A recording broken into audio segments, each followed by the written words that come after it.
హైదరాబాద్ నగరంలోనూ చుట్టుపక్కల పట్టణాల్లోనూ OYO rooms పుట్టగొడుగుల్లా పుట్టుకొస్తున్నాయి. ఇళ్ల మధ్య, విద్యాసంస్థల మధ్య ఇష్టానుసారం ఏర్పాటు చేస్తున్నారు. అసాంఘిక కార్యకలాపాలకు ఓయో రూమ్స్ అడ్డాలుగా మారుతున్నాయి. స్థానికంగా నివసించే వారికి చాలా ఇబ్బంది కలిగిస్తున్నాయి ఓయో రూమ్స్. మేడ్చల్ జిల్లా అన్నోజిగూడలో ఇదే ఘటన రిపీట్ అయింది. స్థానికుల ఫిర్యాదుతో పోచారం మున్సిపల్ అధికారులు ఓయో హోటల్ను సీజ్ చేశారు. హైదరాబాద్లో గుట్టుచప్పుడు కాకుండా ఎక్కడ పడితే అక్కడ ఓయో రూమ్స్ దర్శనమిస్తున్నాయి. అవినీతి అధికారులు నిబంధనలకు విరుద్ధంగా ఓయో హోటళ్లకు పర్మిషన్లు ఇస్తున్నారనే ఆరోపణలు వినిపిస్తున్నాయి. దీంతో నివాస గృహాల్లోనే ఓయో గదులను ఏర్పాటు చేసుకుని కొందరు వ్యక్తులు అక్రమ దందాకు తెరలేపుతున్నారు. మేడ్చల్ జిల్లా పోచారం మున్సిపాలిటీ పరిధిలోని అన్నోజిగూడలో ఓ ఇంట్లో అక్రమంగా వెలిసిన ఓయో రూమ్ ని తొలగించాలని కాలనీవాసులు జిల్లా కలెక్టర్కు ఫిర్యాదు చేశారు. ఓయో రూమ్స్ లో జరుగుతున్న అసాంఘిక కార్యకలాపాల వల్ల తీవ్ర అసౌకర్యానికి గురవుతున్నామని ఫిర్యాదులో పేర్కొన్నారు. కాలనీవాసులు చేసిన ఫిర్యాదును పరిశీలించాలని స్థానిక అధికారులను కలెక్టర్ ఆదేశించారు. ఎలాంటి అనుమతులు లేకుండా జనావాసాల మధ్య నిర్వహిస్తుండటంతో పోచారం మున్సిపాలిటీ అధికారులు ఓయో రూమ్స్ ను సీజ్ చేశారు. కాలేజీ విద్యార్థులకు హాస్టల్ నిర్వహించేందుకు ఓ భవనాన్ని అద్దెకు తీసుకున్న వెంకటేశం అనే వ్యక్తి హాస్టల్ నడవకపోవడంతో కాకతీయ గ్రాండ్ హోటల్ పేరుతో ఓయో రూమ్స్ ఏర్పాటు చేసి అసాంఘిక కార్యకలాపాలకు కేంద్రంగా మార్చాడు.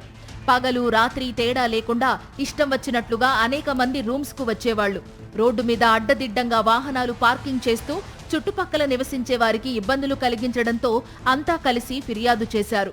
నైట్ 1-2 తెల్లారిందాక ఇక్కడ ఎట్లా ఉంది అంటే ఒక హోటల్ దగ్గర ఏడనో బయట మనం ఏడుంటాం ప్యారడైజ్ ఏడనో నడిచేటట్టు ఇట్లా లైటింగ్లు పెట్టి ఇదంతా ఒక దందా నడుస్తుంది. మొత్తం ఈ పోరగాళ్ళు తిరుగుతున్నారు, ఇక్కడ వస్తురు పోతురు, ఏం అర్థం కావట్లేదు మాకు. దానివల్ల మేము ఇంట్లో పోనీకే భయపడాల్సి వస్తుంది. కాలనీ వాసులకు మళ్ళీ పక్కన ఉన్నటువంటి ఫ్యామిలీల వాళ్ళకి అందరికి ఇబ్బంది కలిగే విధంగా ఇక్కడ రాత్రిపూట ఇష్టం వచ్చినట్టు వెహికల్ పార్క్ చేస్తూ ఉంటారు. మళ్ళా ఎవరు వచ్చినా పోయినా వాళ్ళకి ఇబ్బంది కలిగే విధంగా చేస్తూ ఉన్నారు. ఓయో రూమ్స్ కు దగ్గరలోనే ఉన్న ఓ ప్రైవేట్ రెసిడెన్షియల్ స్కూల్ కు సైతం ఇబ్బందికరంగా మారింది. స్కూల్ వాహనాలు వెళ్లకుండా ఓయో రూమ్ కు వచ్చేవాళ్లు తమ వాహనాలు అడ్డంగా పెట్టడం, అడిగితే బెదిరిస్తూ విద్యార్థులు వారి తల్లిదండ్రులను సైతం ఇబ్బందులకు గురిచేశారు. స్కూల్ నుంచి పిల్లలు పేరెంట్స్ పోయే వాళ్ళకి ఇబ్బంది అవుతుంది. పార్కింగ్ కూడా అన్ని వెహికల్స్ అడ్డం ఉండి రావటానికి పోవటానికి దారి అనేది లేకుండా చాలా ఇబ్బందిగా ఉంది. ఈ ఓయో ఇళ్ల మధ్యలో నడపకూడదు అన్న కార్యక్రమం గురించి చాలా స్ట్రగుల్ చేసి ఇదవుతున్నాం. చాలా ఇబ్బంది పడుతున్నాం. పిల్లలకి పేరెంట్స్ కి అందరికీ చాలా ఇబ్బంది అవుతుంది. కలెక్టర్ ఆదేశాల మేరకు అధికారులు ఓయో రూమ్స్ తనిఖీ చేసి సీజ్ చేయడానికి ప్రయత్నించగా 2 రోజులు గడువు అడిగారు. తర్వాత మళ్లీ స్పందించకపోవడంతో ఇక పోచారం మున్సిపల్ అధికారులు వచ్చి రూమ్స్ లో ఉన్న వారిని పంపించేసి భవనానికి సీల్ వేశారు.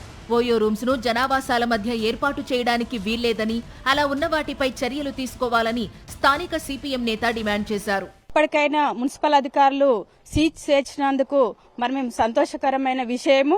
కానీ భవిష్యత్తులో ఇలాంటి ఓయోలు పెట్టొద్దనేసి కూడా ప్రభుత్వాలకు కూడా మరి ఇవి చూసి చూడనట్టు ఉండడం సరైంది కాదు.